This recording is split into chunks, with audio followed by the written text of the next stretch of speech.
So a couple of you asked me about the dust extraction situation. Oh, it's very bright I have in the shed. So I thought I would show you it. Oh my gosh, I'm going to go blinded. So in we go. Ooh. So it's in the corner of the shed down here. And basically I built a cabinet. Yeah, this cabinet with some vent holes. It's just made out of some birch plywood. I needed somewhere to store the dust extraction, and I also needed somewhere to mount the chop saw. So yeah, I'll show you the whole thing. So the cabinet itself, it's just a birch plywood cabinet. There's a piano hinge as the hinge, and yeah, I'll show you inside. So hang on, let me bring it a bit closer. Ooh. So what we have is a dustbin style dust extractor. Which, let me take it out and I'll show you. This may take a second.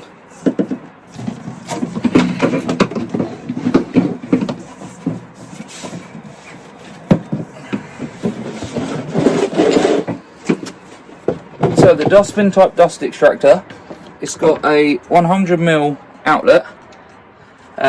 There's a U-bend, 90-degree bend, which is just some plumbing fixture, and then a bit of flexible hose, and then 2 more plumbing fixtures, which, yeah, allow it to enter the cyclone.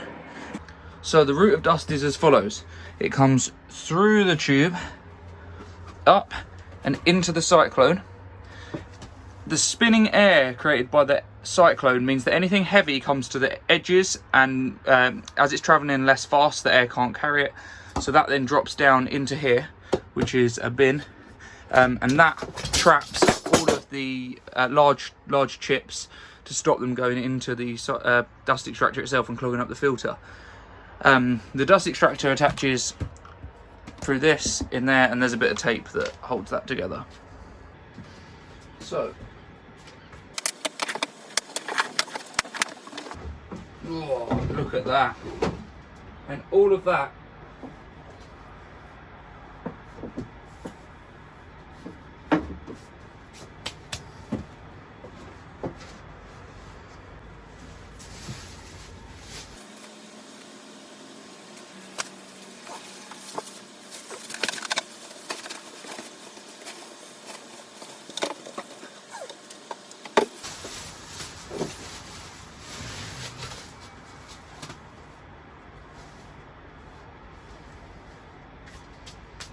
ooh, dusty. When we look in the main bin, there's not much dust because it's all in there. So the bin itself has got a plywood circle just cut on the bandsaw. That stops it collapsing. There's also a pressure release valve in the lid, which is here. Now it's a little spring mounted thing. I'll try and show you how it works. So if the pressure is too great inside, then this is sucked in, and that allows pressure to come out without the bag collapsing. And that's that. The cabinet itself, it's not, I just use some pocket screws to hold it together and some pocket screws to hold it in. Yeah, that's it. It borders on the back of the shed. There's 2 pieces back, and on that rides the chop saw. Now how this works is it's on a set of locking drawer slides, so you unclip them and pull, and they lock into place like so. Now it's not completely rigid, like, I don't know if you can see, but there's a very small amount of movement, but it's very minor. And that lets me then cut anything that I want, because now it extends past the edge of the shed, whereas before you would hit this wall. And then when I'm done with it, I can put it away. And now I've just got to put this all back together.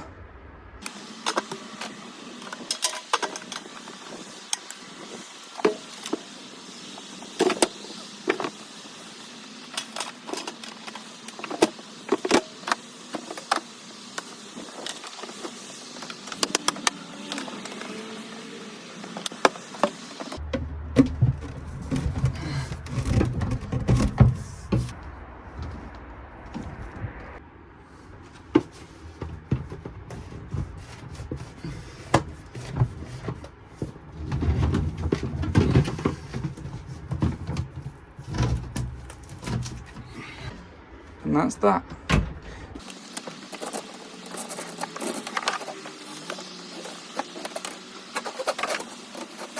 Now, it's all actually controlled in this electrical box. And what happens is any outlet labelled extraction, if a tool is plugged into it, for example this,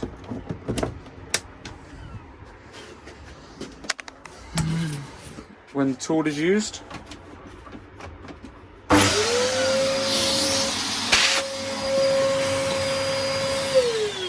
extraction comes on and turns off after a few seconds, and that's that.